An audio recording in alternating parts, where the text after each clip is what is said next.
CEIP, Casa Espírita Ilha de Paquetá, trazendo conhecimento através do decodificador Allan Kardec, consolando corações, mostrando o caminho do aprimoramento moral, despertando o espírito imortal em cada um de nós através da doutrina espírita, concedendo o pão do espírito que nos fortalece, dando sentido à vida.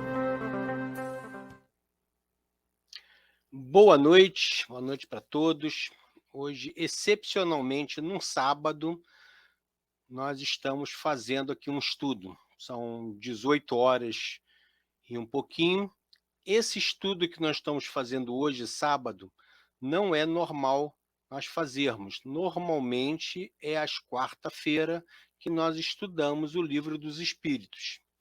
Mas, por um problema técnico, não foi possível apresentar o estudo de hoje na quarta-feira passada, e o nosso companheiro de trabalho, o Henrique Miguel, deu início a um trabalho também do Livro dos Espíritos, que é o estudo das escalas espíritas, em duas partes. Já fez a primeira parte e, posteriormente, fará a segunda parte. Então, hoje nós vamos estudar o desgosto da vida, o suicídio. E o nosso querido irmão, companheiro de todas as jornadas, está aqui no bastidores, vai subir daqui a pouco, assim que eu fizer a prece, para nos auxiliar, né? Já que praticamente só ficamos nós três, o Eduardo Henrique, o Éder Andrade e eu aqui na técnica, né? Deixa eu colocar aqui que eu esqueci a nossa logomarca e o nome aqui para quem não me conhece ou quem está me assistindo de outro lugar. Mas hoje a Ilha de Paquetá está um pouquinho mais triste, né? Hoje, sábado, ontem, sexta-feira, desencarnou o Enzo Henrique dos Santos Souza. Ele é sobrinho neto da nossa companheira de trabalho, Jupiara Araújo. Então, eu queria pedir que agora, nesse momento de oração, que vocês lembrem desse nosso companheiro que retorna ao plano espiritual, retorna jovem para a gente, né? Nós temos esse pensamento, poxa, mas só 14 anos, tem uma vida toda pela frente. Mas nós podemos esquecer que nós somos espíritas. E como espíritas, nós sabemos que nós temos data de validade. Vai que a data de validade dele, né, que o período dele era realmente esses 14 anos. Tem pessoas que desencarnam ali na maternidade. Fazia parte do choque que ela tinha que receber, ela encarna, fica alguns segundos e desencarna, ela vem só para aquele momento. Então, como espíritas que somos, tá, nós não podemos imaginar, poxa, mas só 14 anos? Ele cumpriu, não sei do que ele desencarnou, mas ele cumpriu. Mas nós somos solidários à família, à dor da família, né? E que nesse momento deve estar sentindo. O desencarne foi ontem, sexta-feira. A nossa companheira Jupiara com certeza está muito triste, porque também não tem muito tempo que o companheiro dela partiu, retorna para a pátria espiritual. Então, 2 desencarnes quase que seguidos em família sempre deixa a gente um pouquinho mais chateado, né? Mas vamos lá.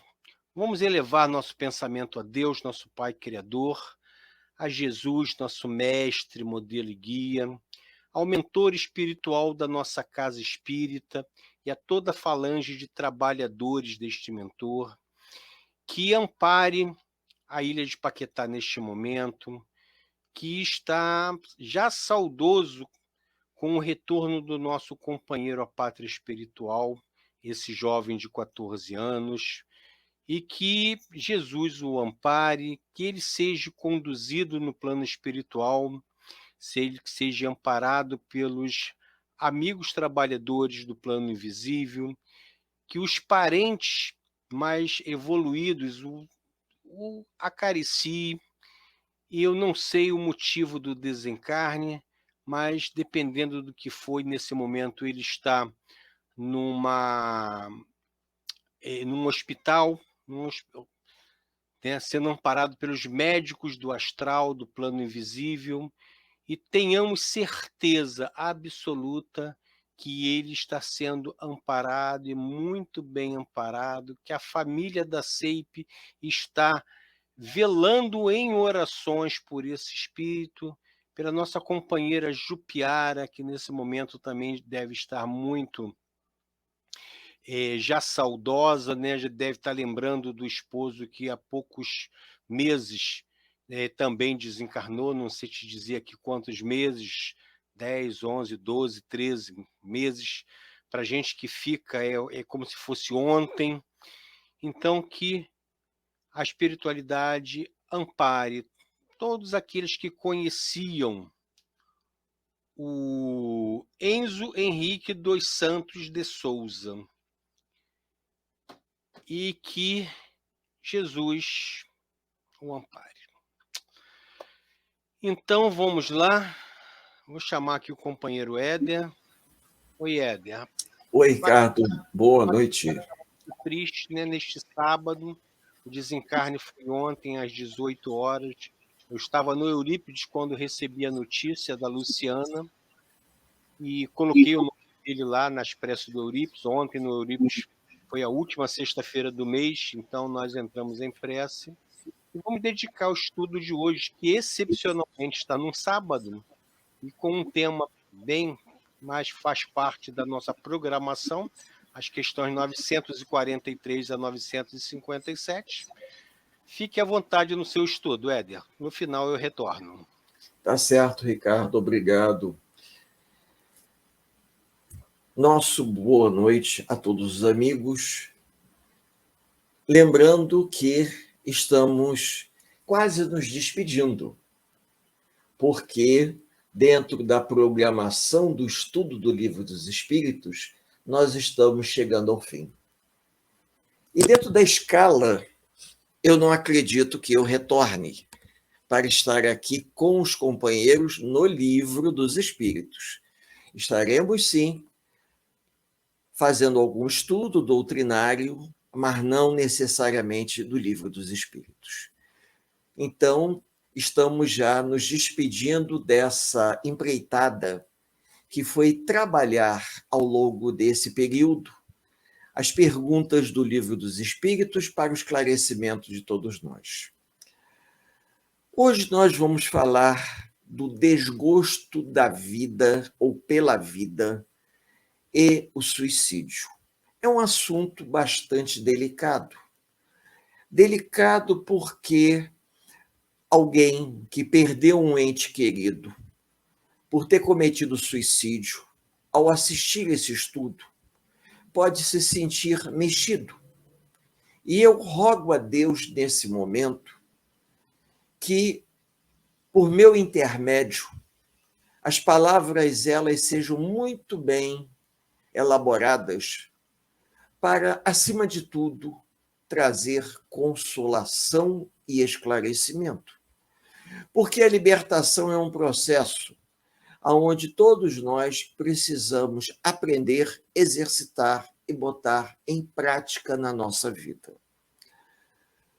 Sabemos de antemão que o suicídio é um ato que cometemos contra nós mesmos, indo contra as leis morais da vida. Independente do motivo que nos leve a cometer o suicídio, estamos praticando uma coisa errada. Porque nos 10 mandamentos nós temos a lei não matarás. E no momento em que o indivíduo tira a sua própria vida, ele está cometendo um duplo erro. Ele está errando para com ele próprio e para com a lei moral de Deus, desde a época do Decálogo. Nós encontramos, digamos que, as explicações mais possíveis e imagináveis para a desculpa, se nós podemos dizer, do suicídio. Camilo Castelo Branco no livro Memórias de um Suicida, ele tirou sua vida por uma questão de vaidade. Ele, aos 65 anos, ficou cego. Como escritor, ele não poderia mais escrever. Lembrando que, na época, já existiam secretárias, máquinas de escrever. Ele poderia editar, a secretária escrever, depois datilografar para ler para ele. Mas, por uma questão de vaidade e orgulho, ele tirou sua própria vida. No grupo da enfermaria em que ele se encontrava no Hospital Maria de Nazaré, havia em torno de, com ele, 10 internos, homens. Internos esses, cada um com uma história diferente. Na maioria das vezes, por vergonha, tentar fugir ao ridículo, por não saber lidar com o fracasso. E sabemos que, além desse contexto, existem países cuja cultura, embora a gente respeite a cultura do outro país, o suicídio é considerado um ato de bravura, aonde o indivíduo que comete suicídio é preferível ele sair da vida pela tangente do suicídio do que viver na vergonha diante das outras pessoas. O suicídio foi uma estratégia encontrada por uma cultura, no caso, o Japão, imperial, colonial, aonde determinados indivíduos que, por acaso, caíam em desgraça pública, para a família não ficar manchada com aquela ideia do erro, ele cometia suicídio, como se o suicídio estivesse lavando a honra da própria família. E nós sabemos perfeitamente que isso não é verdade. Quando nós temos a noção exata das leis morais da vida, nós não vamos atentar contra a nossa própria vida, não importa qual seja a alegação, porque sempre estaremos transgredindo as leis de Deus. A não ser em um caso extremo, em que o indivíduo, pensando no bem coletivo, ofereça sua vida para salvar a de outros, como a gente vê em filmes de guerra, por exemplo, em que acontece que um grupo de pessoas poderá ser condenado à morte, mas podem ser poupadas caso um se disponha a morrer pelos outros. E se nele existir o sentimento sincero de que ele está dando sua vida em favor dos outros, isso será levado em consideração, porque o sentimento que nos leva, ou melhor, que leva a Deus a avaliar o suicídio é a intenção. Então, se o indivíduo ele tem a intenção de tirar sua própria vida por vergonha diante da família, porque ele fez alguma coisa extremamente grave e ele não quer encarar as pessoas olhos nos olhos. Eu tive um caso que eu não posso entrar no mérito por uma questão de decência, em que uma pessoa tirou a vida com base nessa questão. Fez coisas que não deveria e, com medo de que aquela situação viesse a público, cometeu suicídio. A família não sabe, mas desconfia. Mas também já ouvi casos absurdos. Por uma questão de vaidade besta, que a palavra é essa, o indivíduo, por se achar melhor do que as outras pessoas, cometeu suicídio. porque ele não queria viver com as outras pessoas numa situação tão difícil, num planeta de provas e expiações como nós estamos vivendo. Ele se achava um indivíduo melhor, ele se achava uma pessoa, um nobre reencarnado, e ele tira a sua própria vida. Existem casos em que, diante dos olhos dos homens, o indivíduo cometeu suicídio. Mas, nos bastidores da vida, os benfeitores espirituais descobriram que foi um homicídio. André Luiz nos conta essa história no livro Ação e Reação, aonde a mulher, envolvida numa trama, aparece morta. E descobriram que ela havia se envenenado com veneno de rato. E com o passar do tempo, no plano espiritual, André Luiz, junto com os outros companheiros, descobriram que o seu enteado havia envenenado ela. E ele, pelo peso da consciência culpada, ele acabou se envenenando sem saber. Pega uma garrafa com uma água, achando que fosse uma água gaseificada, não era. Era soda cáustica.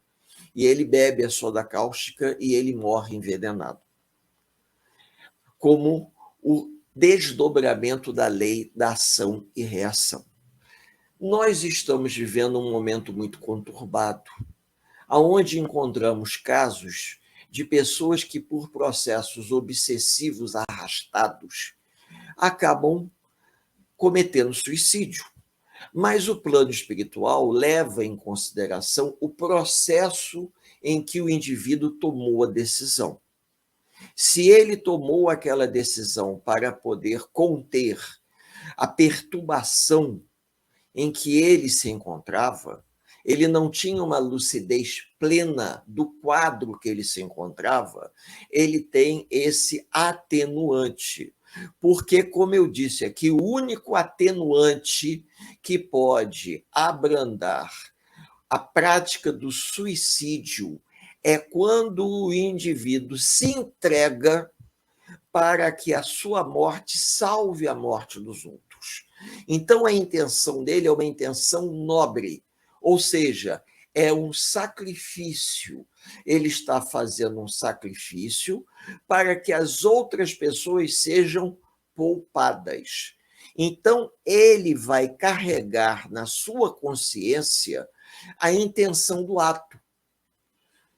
Por quê? Porque essa intenção do ato ela vai ficar registrada no perispírito de tal maneira que ele próprio vai ver a intenção após o seu desencarne. Por exemplo, vamos citar um exemplo prático, dentro de uma lei moral. No hospital, vários espíritos, ou melhor, vários enfermos, espíritos ainda encarnados, enfermos, encontram-se numa condição de saúde muito debilitada.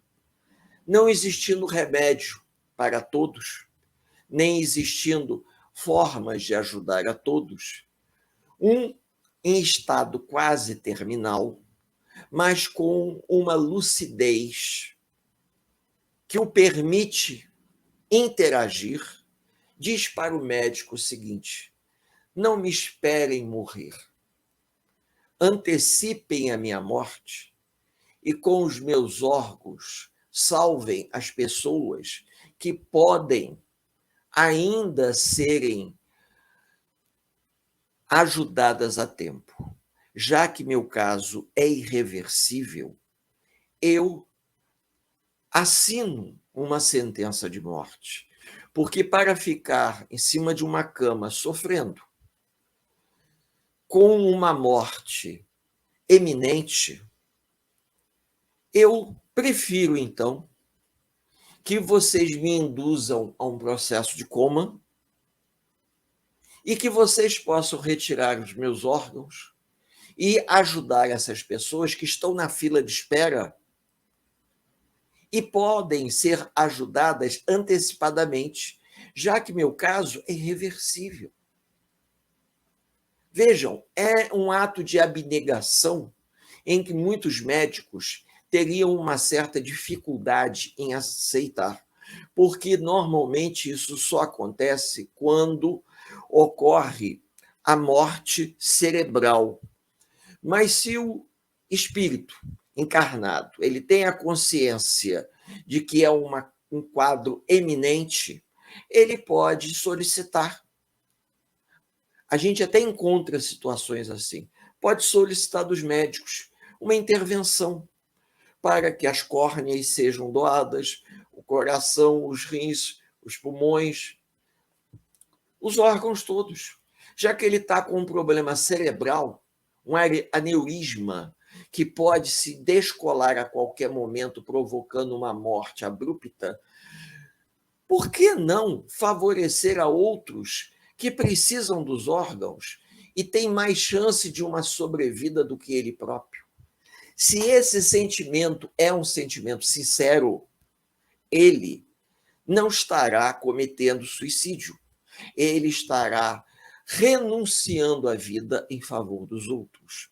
É diferente, por exemplo, no Japão feudal, quando uma determinada família caía em desgraça e a pessoa responsável do clã cometia o harakiri, tirando sua própria vida, e toda a comunidade sabia que ele havia cometido o harakiri como um suplício dele para que as pessoas relevassem o mal que ele havia cometido.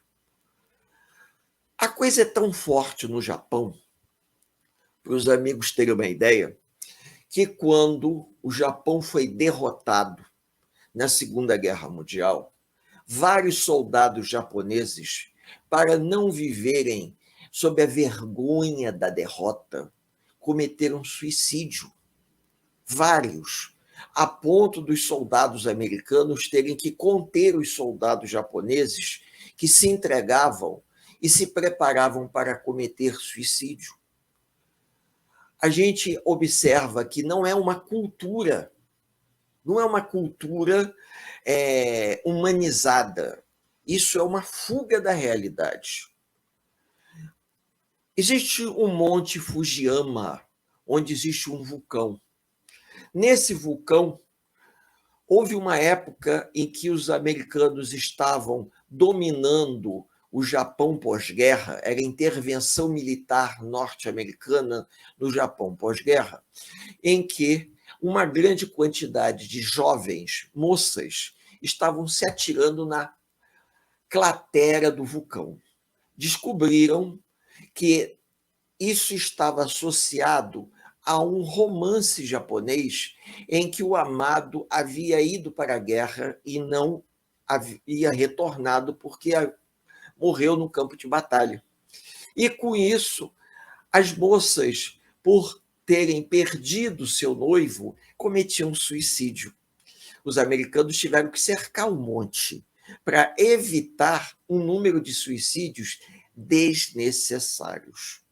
Por quê? Porque aquilo não fazia sentido nenhum. Aquilo não ia resolver o problema daqueles que ficaram. Muito pelo contrário. Eu vou mais além. Na Idade Moderna, ao longo da Idade Moderna, surgiu uma prática na Europa que chegou também aqui no continente americano, do duelo, aonde uma pessoa poderia desafiar a outra a um duelo de esgrima, espadas ou pistolas.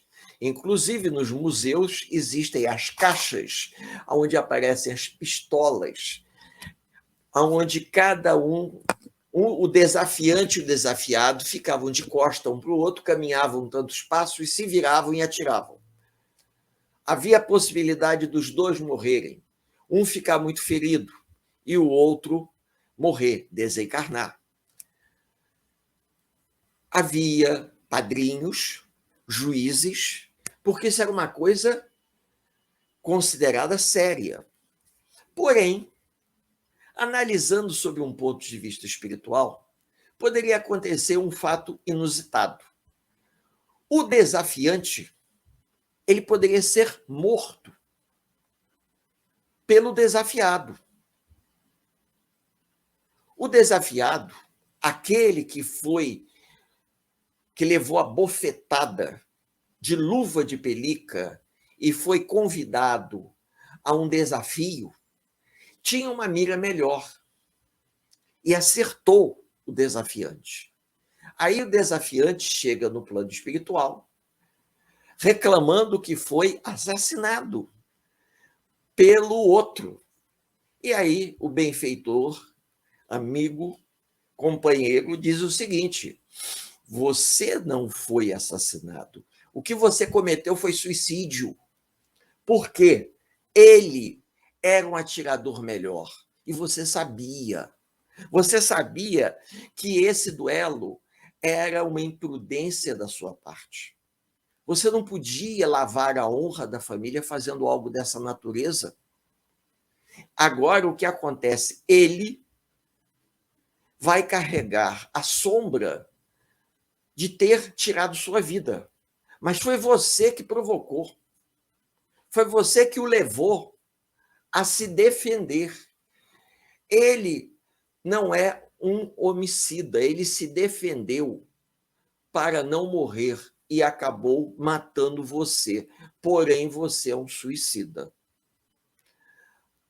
Todos se lembram de André Luiz, um médico, um homem inteligente, segundo Xavier, Dr. Carlos Chagas, o médico que inventou a cura para a doença de Chagas, do tripanossoma, que é um inseto que, pela sua picada, transmite o tripanossoma. E Carlos Chagas era um homem muito inteligente, pesquisador do Instituto Oswaldo Cruz. Carlos Chagas vai pesquisar, vai se dedicar. Ele tinha uma vida financeira boa, ele era um médico de classe média alta, porém era uma pessoa desregrada. E ele, infelizmente, pela sua vida desregrada, acaba cometendo um suicídio indireto. Quando ele chega em nosso lar, é conduzido àquelas câmaras de retificação, aonde vai conhecer a enfermeira Narcisa e vai passar por um processo, digamos assim, de recuperação espiritual.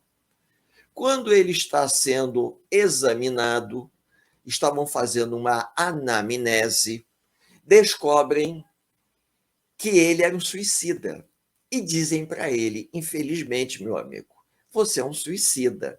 E ele ficou extremamente aborrecido, chateado, com raiva. Ele, um suicida, mas ele, um médico de classe média alta, da cidade do Rio de Janeiro, com uma grande quantidade de clientes, fazia parte da socialite carioca. Como é que pode? Eles explicaram: o senhor não era uma pessoa simples, o senhor tinha conhecimento, o senhor tinha entendimento.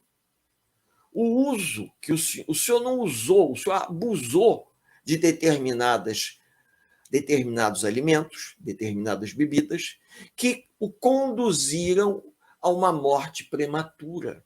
Dessa forma, o senhor desencarnou como suicida. Há muito tempo atrás, os homens precisavam provar as plantas para saber para que elas serviam.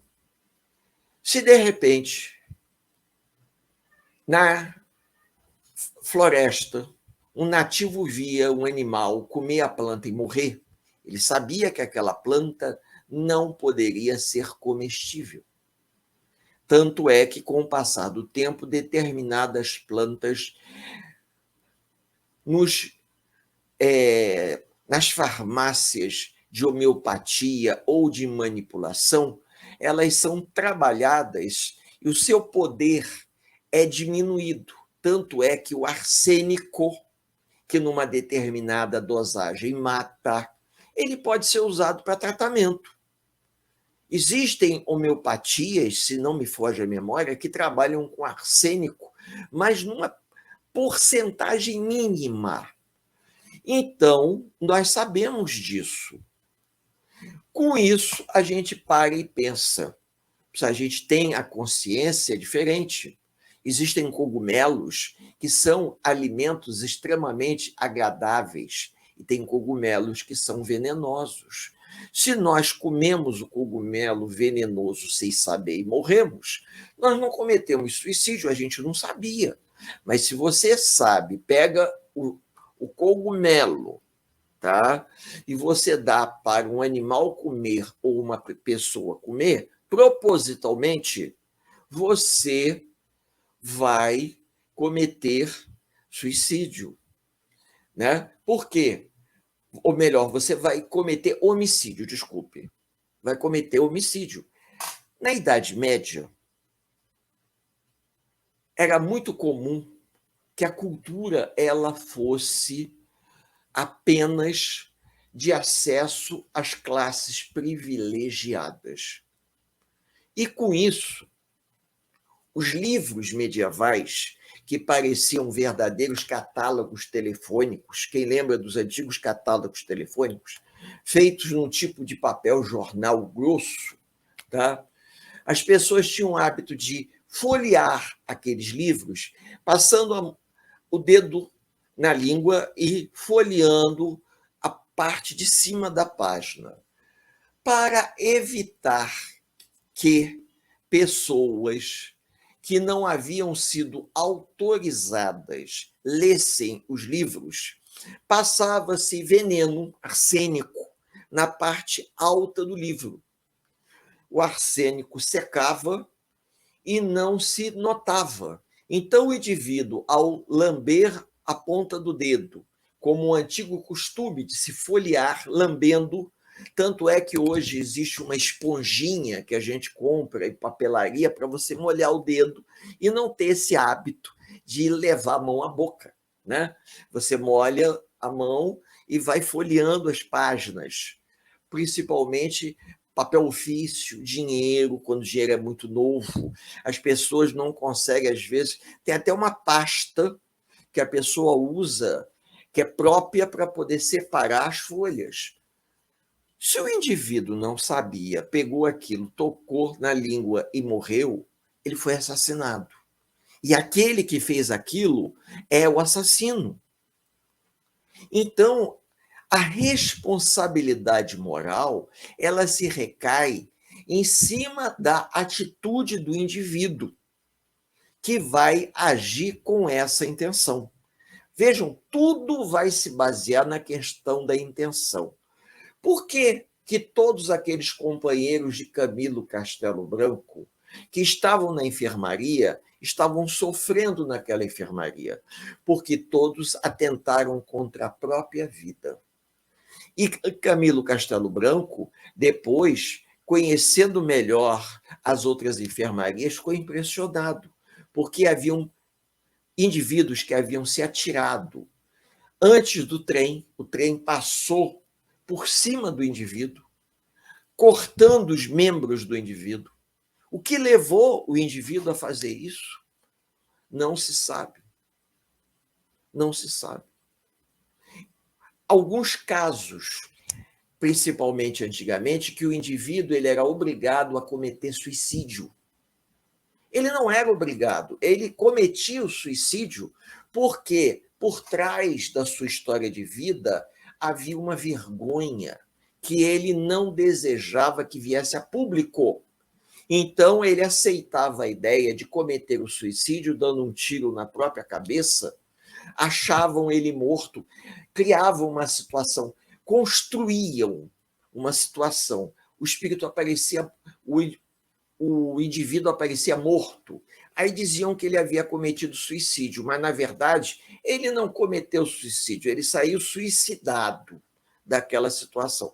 Havia uma pressão muito grande e ele, para que a vergonha não viesse à tona, ele tirou sua própria vida. Ah, mas ele não poderia ter feito uma outra opção? Poderia, mas provavelmente ele preferiu essa, porque dessa maneira ele varreu o lixo para debaixo do tapete.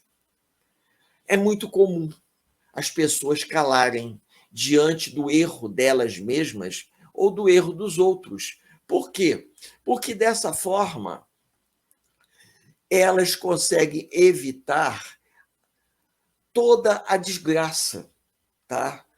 Ninguém, por exemplo, vai ser condenado por ter morrido de fome num presídio, mas essa pessoa será lembrada porque ela se matou no presídio.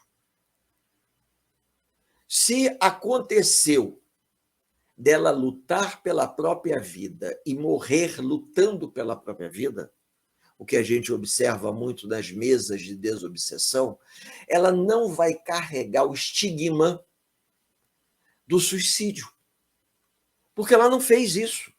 É o caso que acontece, como eu disse aqui, da história da moça, que ela foi beber uma soda e, na verdade, o enteado havia colocado veneno na soda, porque ele desejava tirar ela. Seu pai havia ficado viúvo do primeiro casamento e se casou em segundas núpcias com uma moça que tinha a idade dele. E ele ficou desesperado porque teria que dividir a fortuna do pai com a moça quando o pai morresse. E, com isso, ele cria uma situação, ele cria um drama familiar, que ele é responsável pela morte da moça. Mas ele ficou com a consciência culpada. E o peso de culpa o induziu a um dia estar no porão da própria casa em que viviam, na adega, e ele viu uma garrafa, achou que fosse uma água tônica também. E foi beber e não era soda cáustica. Então, isso tudo são consequências. Ele não se matou, mas ele foi levado pela consciência culpada a se matar por ter induzido a outra a cometer suicídio. Então, às vezes, a gente observa situações que vão além da nossa imaginação. No caso de uma guerra em que os soldados presos são condenados à morte, são fuzilados, nem todos morrem no momento do fuzilamento. Então, existe um que vai com uma arma dar um tiro de misericórdia. Existe essa pergunta no Livro dos Espíritos.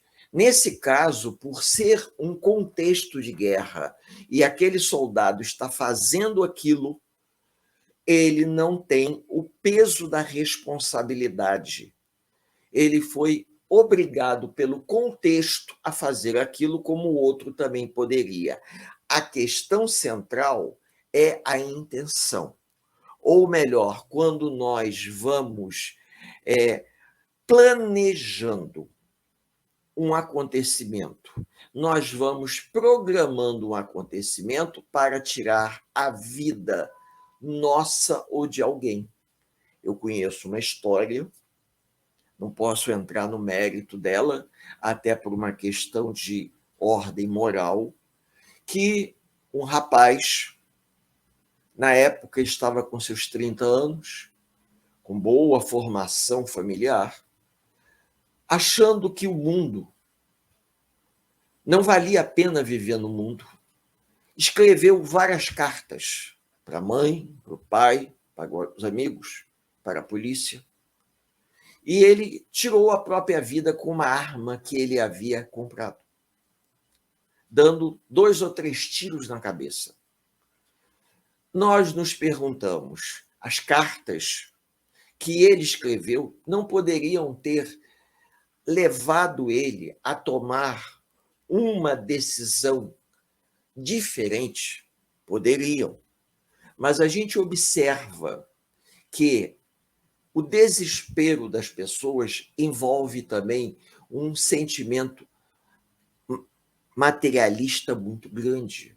Geralmente, aqueles que apelam para essas situações ou estão sob um processo obsessivo tenaz, ou são indivíduos muito materialistas que acham que a vida começou no berço e vai terminar no túmulo, e por isso não vem nada demais em abreviar.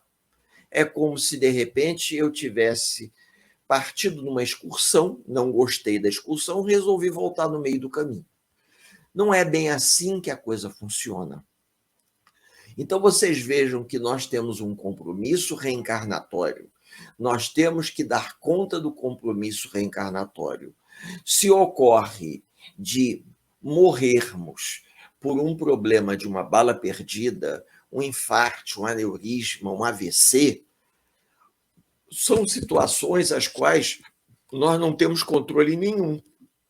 Mas quando acontece de nós planejarmos a nossa morte ou planejarmos a morte de alguém, nós estamos indo contra as leis morais da vida. Porque se eu planejo a morte de uma pessoa que eu quero tirar do meu caminho, eu estou programando um homicídio. Se eu estou planejando tirar minha própria vida, porque eu acho que não vale a pena viver nesse mundo tão confuso, eu estou planejando um suicídio. E ambos os casos acontecerão com um peso de gravidade, sendo que, pelo que nós já lemos, o suicídio, a gravidade é maior. O indivíduo se vê num looping aonde ele cometeu um ato contra ele próprio. E esse ato contra ele próprio, ele vai carregar pela sua vida até conseguir contornar Camilo Castelo Branco e todos os outros que se encontravam na mesma enfermaria, apresentavam no seu perispírito, como se de uma forma constante, o quadro em que eles ficaram quando cometeram suicídio. Camilo Castelo Branco olhava para o lado e via seu ouvido escorrendo sangue. Não importa o que ele fizesse, não importa que limpassem, mas o sangue continuava escorrendo. O outro companheiro havia tomado um corrosivo, cometeu suicídio tomando veneno e sentia o estômago e o esôfago queimando sem parar. Está no livro Memórias de um Suicida. O outro se enforcou e a falta de ar era constante, porque eles traziam um registro da agressão que eles causaram a eles mesmos.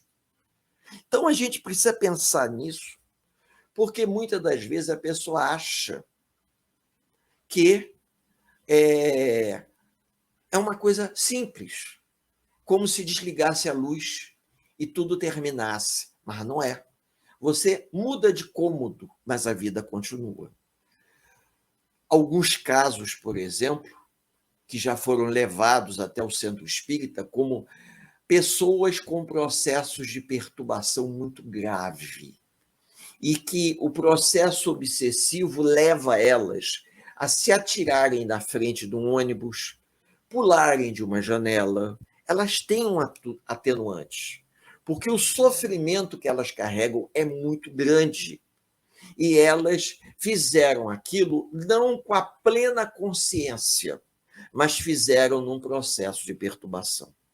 Então, cabe a gente não julgar ninguém, cabe a cada um fazermos a nossa parte, pedindo a Deus, nosso Pai, que procuremos administrar a nossa vida da melhor forma possível, sendo úteis, porque quem não tem desgosto nessa vida? É um planeta de provas e expiações.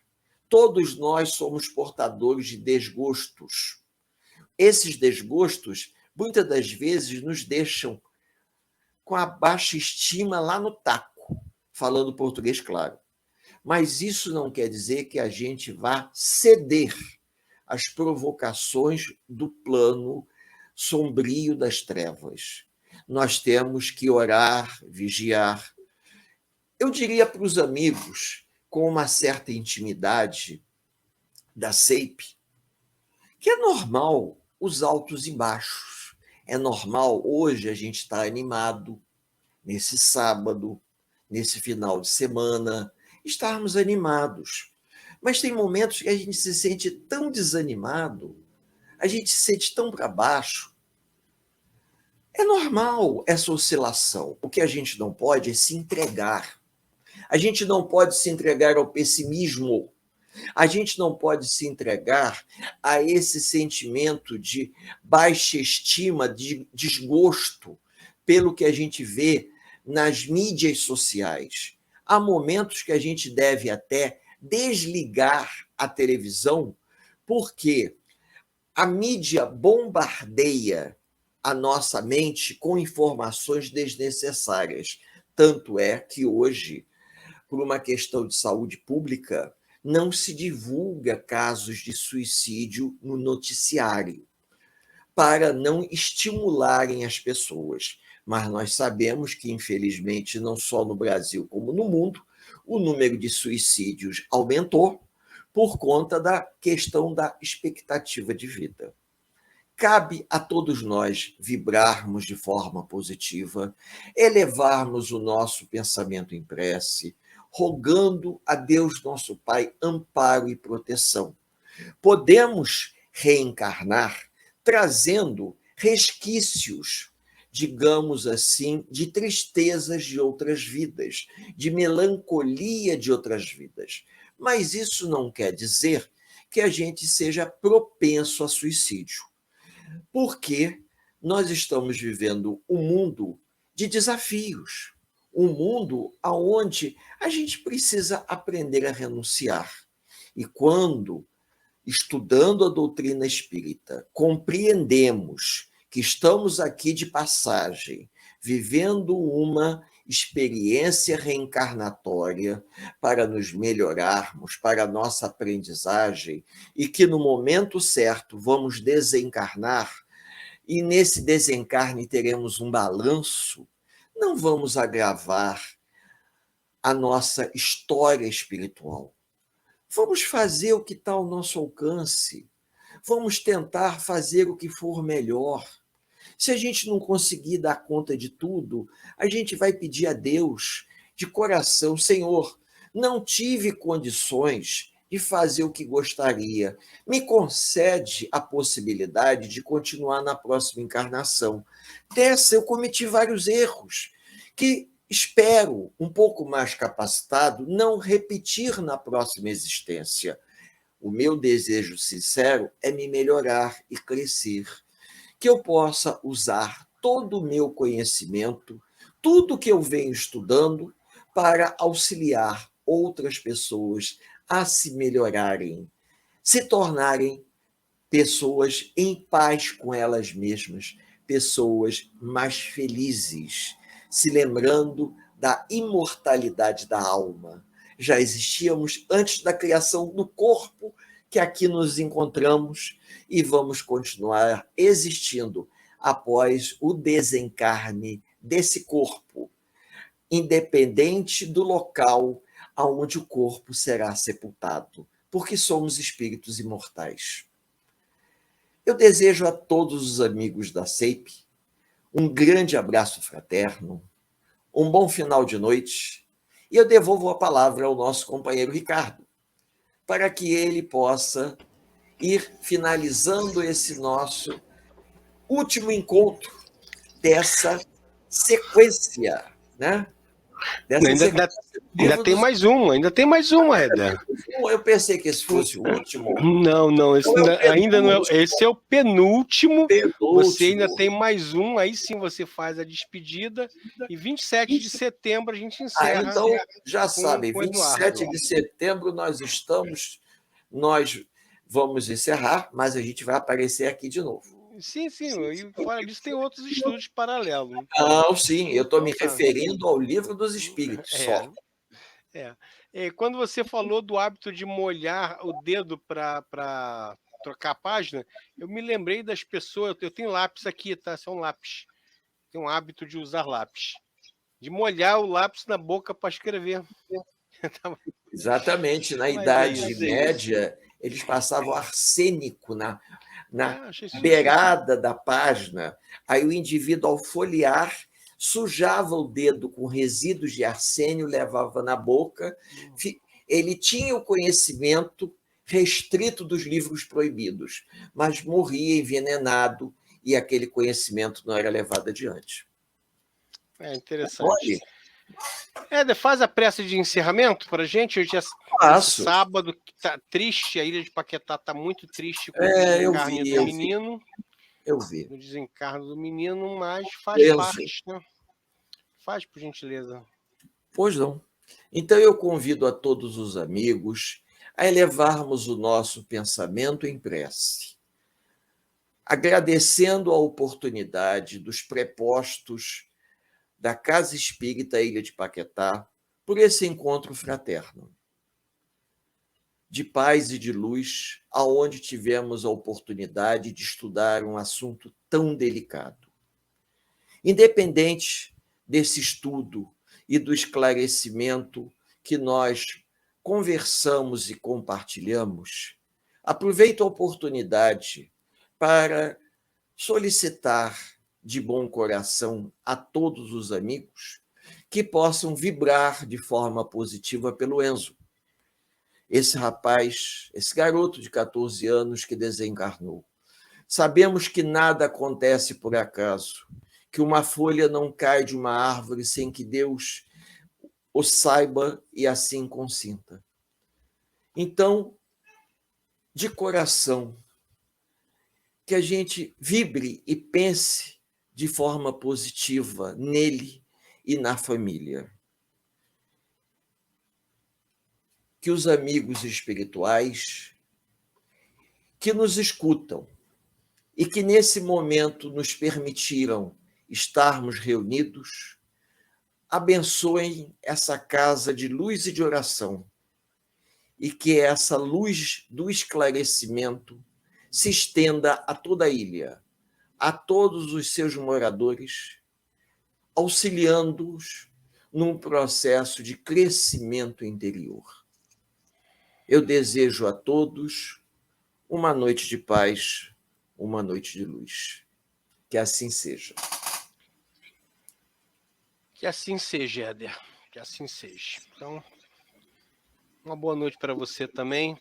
Uma boa noite para todos que estão nos vendo agora ao vivo ou aqueles que nos verão posteriormente, pois esse estudo ficará gravado no YouTube.